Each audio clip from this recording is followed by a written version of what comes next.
আসসালামু আলাইকুম। এক সুদূর প্রাচীনকালে যেখানে দিগন্তের ওপারে কেবলই রহস্য আর অজানার হাতছানি, সেখানে এক নারীর জীবনগাথা শুরু হয়েছিল এক অদম্য বিশ্বাস আর অবিচল ধৈর্যের উপাখ্যান হয়ে। তার প্রতিটি পদক্ষেপ ছিল আল্লাহর প্রতি গভীর ভরসার এক জীবন্ত প্রমাণ, যা আজও আমাদের হৃদয়ে আলোড়ন সৃষ্টি করে।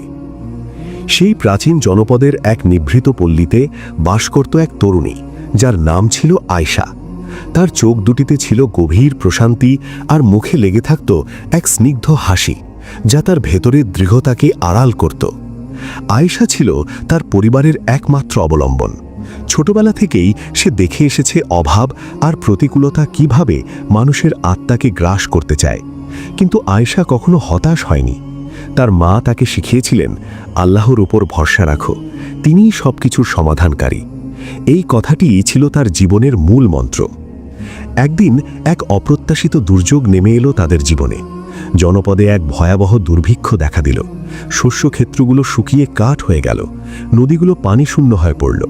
মানুষের চোখে মুখে কেবলই হাহাকার আর অনিশ্চয়তা। আয়েশার পরিবারও এর ব্যতিক্রম ছিল না। তাদের ঘরে খাবার ফুরিয়ে এলো, ছোট ভাই বোনগুলো ক্ষুধার্ত চোখে তার দিকে তাকিয়ে থাকত। আয়েশার বাবা, যিনি ছিলেন একজন সৎ ও পরিশ্রমী মানুষ, তিনিও দিশাহারা হয়ে পড়লেন। এমন পরিস্থিতিতে যখন সবাই আল্লাহর রহমত থেকে মুখ ফিরিয়ে নিচ্ছিল, আয়েশা তখনও তার সালাত আর দুয়াতে অবিচল ছিল। সে জানত, এই কঠিন সময়েই আল্লাহর প্রতি বিশ্বাস আরও দৃঢ় করতে হয়। আয়েশা বুঝতে পারছিল, শুধু দুয়া করলেই হবে না, তাকে কিছু একটা করতে হবে। কিন্তু কি করবে? জনপদের বাইরে ছিল বিপদসংকুল পথ, যেখানে ডাকাত আর বন্য পশুর ভয়। নারীদের জন্য একা বাইরে যাওয়া ছিল এক অসম্ভব ব্যাপার। তবুও আয়েশা হাল ছাড়েনি। রাতের আঘারে যখন সবাই ঘুমিয়ে পড়ত, সে জায়নামাজে বসে আল্লাহর কাছে সাহায্য চাইত। তার হৃদয়ে এক অদ্ভুত শক্তি অনুভব করত, যা তাকে সাহস জোগাত। সে জানত, এই সংকট থেকে উত্তরণের পথ আল্লাহই তাকে দেখাবেন। তার বিশ্বাস ছিল, প্রতিটি কষ্টের পরেই আসে স্বস্তি, প্রতিটি পরীক্ষার পরেই আসে পুরস্কার। এই বিশ্বাসই তাকে এক নতুন পথের সন্ধান দিল, এক এমন পথ যা ছিল অজানা, কিন্তু আল্লাহর ওপর ভরসা রেখে সে সেই পথে পা বাড়াতে প্রস্তুত ছিল। তার এই দৃঢ় সংকল্পই ছিল তার প্রথম পদক্ষেপ এক মহাকাব্যিক সংগ্রামের দিকে। আয়েশার দৃঢ় সংকল্প তাকে এক নতুন পথের দিশা দেখালো। পরদিন ভোরে, যখন ভোরের আজান ধ্বনিত হচ্ছিল, আয়েশা তার মায়ের কাছ থেকে কিছু শুকনো খাবার আর একটি পুরনো চাদর নিয়ে বেরিয়ে পড়ল। তার গন্তব্য ছিল জনপদের বাইরে অবস্থিত এক দুর্গম পাহাড়ের পাদদেশ, যেখানে লোকমুখে শোনা যেত এক প্রাচীন ঝর্ণার কথা। যদিও পথ ছিল অজানা এবং বিপদসংকুল, আয়েশার হৃদয় ছিল আল্লাহর প্রতি অগাধ বিশ্বাস। সে জানত, এই যাত্রায় আল্লাহই তার একমাত্র সহায়। পথের প্রতিটি বাঁকে আয়েশার জন্য অপেক্ষা করছিল নতুন এক পরীক্ষা।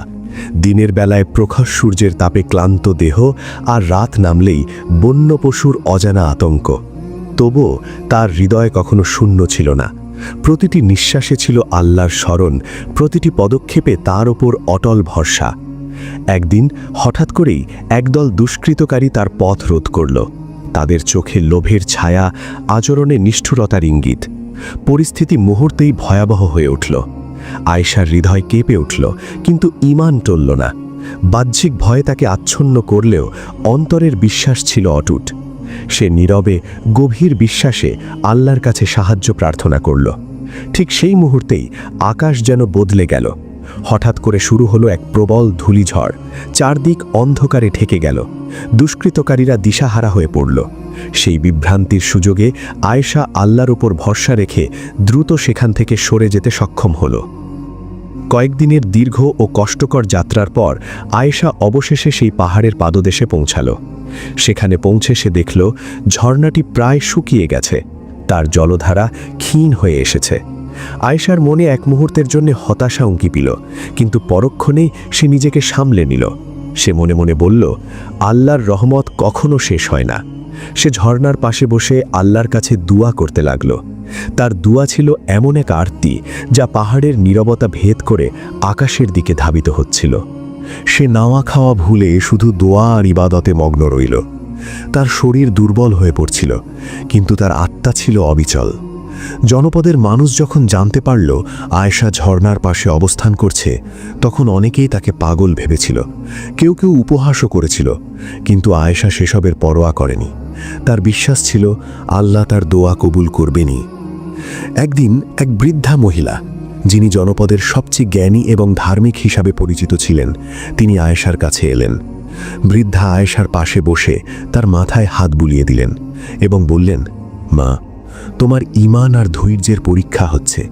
আল্লাহ কখনো তার বান্দাদের ওপর তাদের সাধ্যের অতিরিক্ত বোঝা চাপান না। তুমি যা করছো তা শুধু তোমার পরিবারের জন্য নয়, পুরো জনপদের জন্য এক দৃষ্টান্ত। বৃদ্ধার এই কথাগুলো আয়েশার মনে নতুন করে শক্তি জোগাল। সে বুঝতে পারল তার এই সংগ্রাম একা তার নয়, এটি পুরো জনপদের সম্মিলিত আশা আর বিশ্বাসের প্রতীক। কয়েকদিন পর এক অলৌকিক ঘটনা ঘটল। আকাশ ছিল মেঘমুক্ত, কিন্তু হঠাৎ করেই ঝর্ণার উৎস থেকে জলের ধারা প্রবাহিত হতে শুরু করল।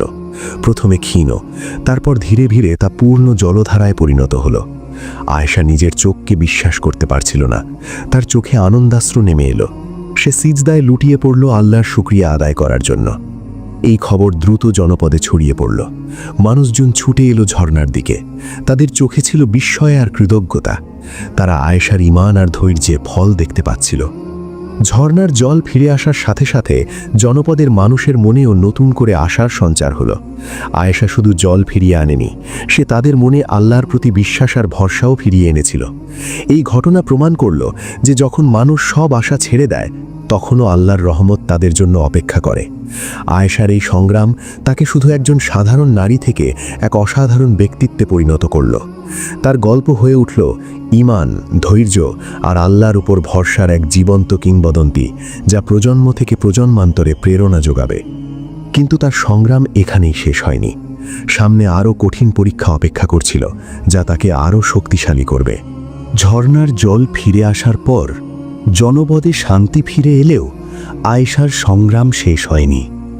তার এই অলৌকিক সাফল্যের খবর দ্রুত আশেপাশের জনপদগুলোতে ছড়িয়ে পড়ল। একদল অবিশ্বাসী গোত্রপতি, যারা আল্লাহর প্রতি বিশ্বাস রাখত না এবং নিজেদের ক্ষমতাকে সর্বেসর্বা মনে করত, তারা আয়েশার এই খ্যাতিকে নিজেদের জন্য হুমকি মনে করল। তারা জনপদের ওপর চড়াও হওয়ার পরিকল্পনা করল। উদ্দেশ্য ছিল আয়েশাকে অপদস্থ করা এবং জনপদের সম্পদ লুট করা। আয়েশা এই খবর জানতে পেরে বিচলিত হলেও হতাশ হয়নি। সে জানত আল্লাহর সাহায্য সব সময় তার সাথে আছে। সে জনপদের মানুষদের একত্রিত করল এবং তাদের আল্লাহর উপর ভরসা রাখতে উৎসাহিত করল। আয়েশা তাদের বোঝালো যে শারীরিক শক্তিই সব নয়, ঈমানের শক্তিই সবচেয়ে বড় শক্তি। সে তাদের সালাত আদায় করতে এবং আল্লাহর কাছে সাহায্য চাইতে বলল। জনপদের মানুষ, যারা আয়েশার অলৌকিক ক্ষমতা দেখেছে, তারা তার কথায় বিশ্বাস স্থাপন করল এবং সম্মিলিতভাবে আল্লাহর কাছে দোয়া করতে লাগল। অবিশ্বাসী গোত্রপতিরা যখন জনপদের একেবারে কাছাকাছি পৌঁছে গেল, তখন আর নীরব থাকার সময় রইল না। চারদিকে দ্রুত খবর ছড়িয়ে পড়ল। এলাকার মানুষ দলে দলে একত্রিত হতে লাগল। কারো হাতে লাঠি, কারো হাতে কৃষিকাজের সরঞ্জাম, আবার কারো হাতে শুধু অদম্য সাহস ও ঈমান। ভয় ছিল, কিন্তু তা তাদের পিছু টানতে পারেনি। সবাই এক কণ্ঠে অন্যায়ের বিরুদ্ধে দাঁড়ানোর শপথ নিল। তারা জানত এটা শুধু নিজেদের রক্ষা নয়, এটা ছিল সত্য ও সম্মানের লড়াই। গোত্রপতিরা এমন সংঘবদ্ধ প্রতিরোধের জন্য প্রস্তুত ছিল না।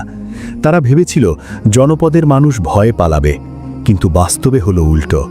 চার দিক থেকে প্রতিরোধ শুরু হলে তাদের সারি ভেঙে যেতে লাগল। আত্মবিশ্বাসে ফাটল ধরল, বিশৃঙ্খলা ছড়িয়ে পড়ল। শেষ পর্যন্ত তারা আর এগোতে সাহস পেল না, পিছু হটতে বাধ্য হল। জনপদের মানুষ আল্লাহর শুকরিয়া আদায় করল। তারা বুঝে গেল ঐক্য আর বিশ্বাস থাকলে দুর্বলরাও শক্তিশালী হয়ে ওঠে। এই ঘটনার পর আয়েশার প্রতি তাদের আস্থা আরও গভীর হল। এই প্রতিরোধ আবারও প্রমাণ করল আল্লাহর ওপর ভরসা রেখে যারা সত্যের পথে একসাথে দাঁড়ায়, আল্লাহ তাদের সাহায্য করেন। সাহায্য কখনো ভয় দূর করে, কখনো শক্তি বাড়ায়, আবার কখনো মানুষকে এক করে তোলে। তার গল্প শুধু একটি জনপদের মধ্যে সীমাবদ্ধ রইল না, বরং তা প্রজন্ম থেকে প্রজন্মান্তরে এক অনুপ্রেরণার উৎস হয়ে রইল। আয়েশার জীবন প্রমাণ করে দিল যে একজন ঈমানদার নারী তার দৃঢ় বিশ্বাস, অবিচল ধৈর্য এবং আল্লাহর ওপর অগাধ ভরসা দিয়ে যে কোনো প্রতিকূলতাকে জয় করতে পারে। তার গল্প আজও আমাদের মনে করিয়ে দেয় যে প্রতিটি সংগ্রামের পেছনেই রয়েছে এক মহৎ উদ্দেশ্য এবং আল্লাহর ওপর ভরসা রাখলে কোনো বাধাই অতিক্রম করা অসম্ভব নয়।